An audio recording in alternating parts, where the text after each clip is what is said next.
pour avoir bien voulu associer la BCEAO à cet événement organisé en marge de l'édition 2022 du mois du consommé local, rencontre consacrée à la diffusion, à la restitution des recommandations de l'atelier préparatoire de la concertation sur le financement des PME, tenu du 2 au 4 novembre 2022.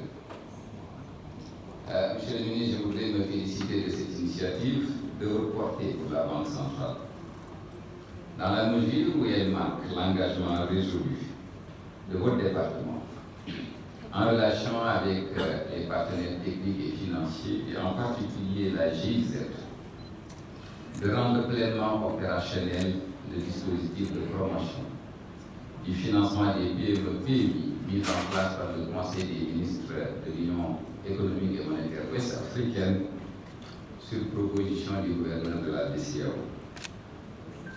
Le chemin a été long, certes.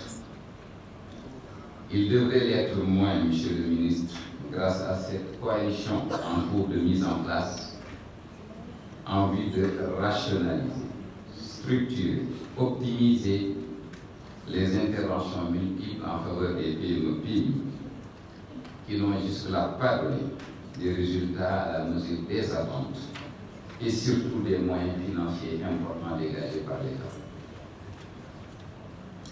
Cette rencontre avec les acteurs publics et privés est donc porteuse d'immenses espoirs, surtout dans le contexte de forte incertitude sur l'économie nationale, régionale et mondiale. En effet, l'environnement économique international, marqué par des chocs exogènes successifs et rapprochés, M. Sy l'a rappelé tout à l'heure depuis plus d'une dizaine d'années, interpelle les politiques publiques sur l'efficacité et l'efficience à rechercher inlassablement dans l'affectation des ressources publiques pour assurer la résilience et la relance des économies. Ces objectifs ne peuvent être atteints qu'au travers d'une synergie. Monsieur le ministre, je dirais souvent le mot synergie, concertation. D'une synergie renforcée des dispositifs visant une contribution significative des PME-PMI à la croissance